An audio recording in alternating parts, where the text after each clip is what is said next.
Now here we are going to derive the trigonometric identities and how to use it. Identities are those statements which are having the equality sign and which are good for all the values. Whatever the values we are going to keep, for that it will holds good, it will be true. To know that, we have drawn here a right angle triangle right angled at B. So we can apply here Pythagoras theorem, that is AC square that will be equal to AB square plus BC square. If this equation is divided throughout by AC square, then we will get AC square divided by AC square, that is equal to 1. Now for the second term, we will get AB square divided by AC square. But what is AB divided by AC? We can see in terms of theta, that is opposite side divided by the hypotenuse, and that is nothing but the sine theta. So square of this will be equal to sine square theta, or sine theta, it's a square. Same way we can write down this term as a cos theta, it's a square. So we are getting here the first identity, that is sine square theta plus cos square theta is equal to 1. Okay. Now to get the another identity, this equation is divided by AB square, then you will get this identity. The same equation, if it is divided by BC square, then you will get this identity. It means that 1 plus cot square theta, that is equal to cosec square theta, and 1 plus tan square theta, that is equal to sec square theta. Now how to remember these identities? For that, one trick it is there. I have drawn here a hexagon, and to the left topmost side I have written sine theta and then cos theta. Sine theta divided by cos theta is equal to tan theta.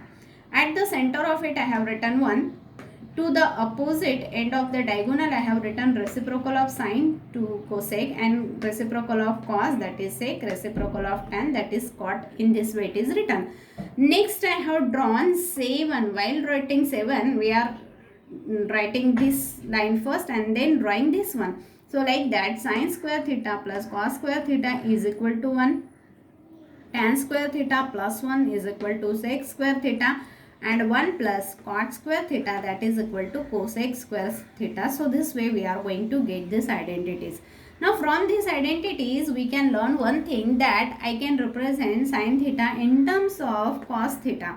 Here I can write down sine square theta is equal to 1 minus cos square theta, or sine theta is equal to the square root of 1 minus cos square theta.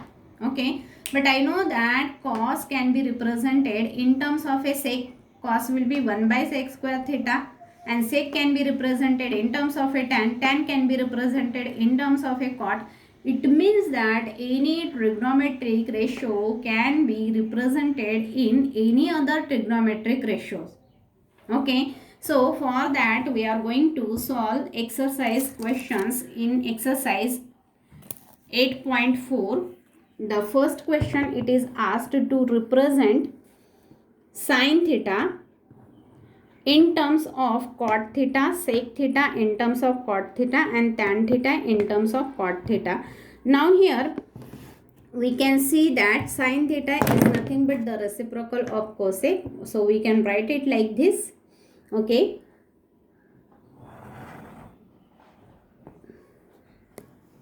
1 by cosec theta is nothing but sine theta. So I can write down cosec theta as a square root of, it's a square. Okay. But I know that cosec square theta is nothing but 1 plus cot square theta here. Okay. This identity I can use it here, and I can write down now sine theta in terms of a cot theta. Now next is a square theta, it is given. By using the identity, I know that sec square theta is equal to 1 plus tan square theta. It means sec theta will be equal to the square root of this. Okay, this is the square root sign. Now, but tan theta is equal to 1 by cot square theta, and it is asked to represent in terms of the cot theta. So we have represented in terms of a cot theta. Further you can solve and you will get cot square theta plus 1. Okay, divided by cot square theta, and tan theta is nothing but the reciprocal of cot. So we can write down tan A is equal to 1 by cot A.